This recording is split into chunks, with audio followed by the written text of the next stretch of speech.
search for TikTok jobs in Dublin, and it won't take long to find recruitment ads for dozens of positions with titles that reveal the challenge ahead for the popular video sharing app. There are the jobs that point to its imminent flexing of its nascent commercial muscles: ads quality specialist, ads moderation specialist, in multiple languages, monetization strategy manager. And then there are the roles that reflect the darker reality of any social media platform, even one that declares it is offering a new world that's joy-filled: emergency response specialist, incident response specialist, law enforcement, a policy manager for bullying and harassment, a policy manager for suicide prevention. There appears to be no Google-style wait-and-see attitude here. The app is fast laying down its Irish roots. In January it first announced that it would establish its Europe, Middle East and Africa, EMEA, Trust and Safety Hub here, creating about 100 jobs. Later it said it would add a data privacy team, while last month it declared it would locate a $500 million, €420 million, data center in Ireland.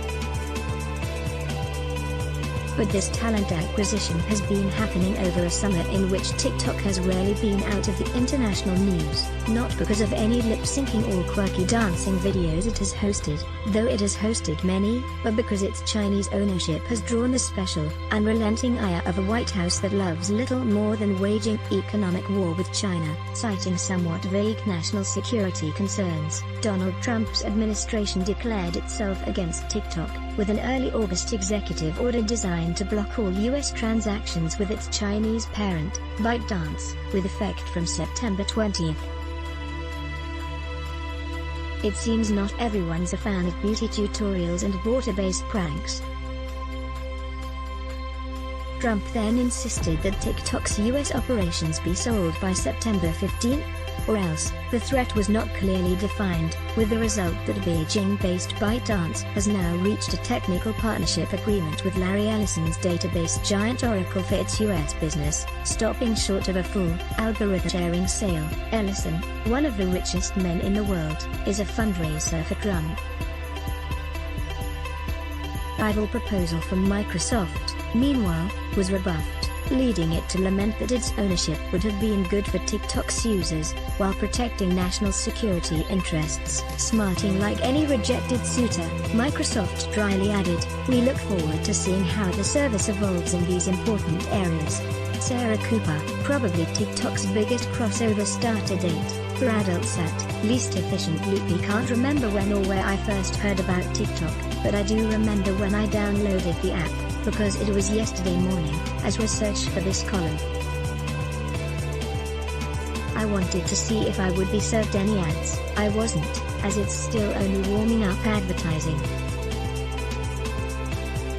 Curiosity then condemned me to its efficient loop of bizarrely mesmerizing videos, all baffled grown-ups and big-eyed bets with occasional glimpses into the world of human mattress dominoes. Warning: the food porn on TikTok is at the grosser end of the spectrum. Great secret of the app's success is the algorithm that decides which videos to serve users next. This has helped TikTok thrive where similar ideas, such as Twitter's Vine, had withered. But the genius of its time limits shouldn't be overlooked. As many preteens will be able to authoritatively explain, the original maximum was 15 seconds. It's now possible to go up to a full minute, though the videos are on the shorter side of this range, leaving less room to go wrong on comedy timing.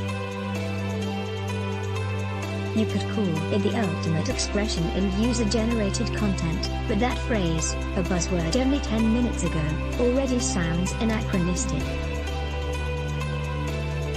For a generation weaned on YouTube, the distinction of user-generated means little. It is all just content, and you swipe up for your next hit.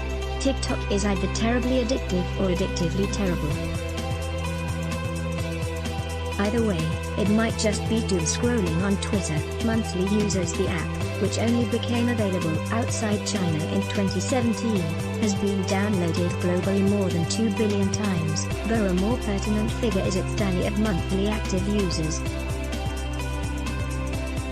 The company reported 100 million of these in the US last month, while yesterday it said for the first time that it is more than 100 million active on the app every month in Europe.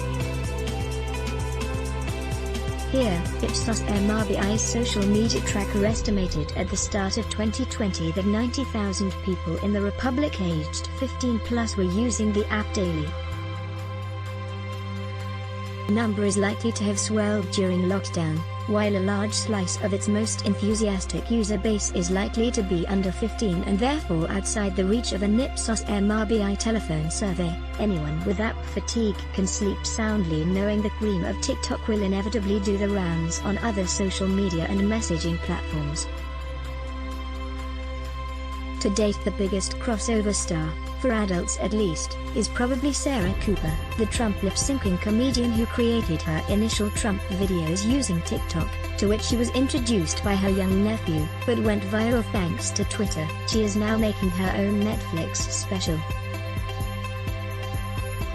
Just as it seeks to cross its own bridge from fad status to genuine contender, TikTok's business is being forced to splinter. The app's claim that its trend-setting users are making the most of right now has some legitimacy and purchase in a year where plans have been torn up and pleasures shrunk to household games.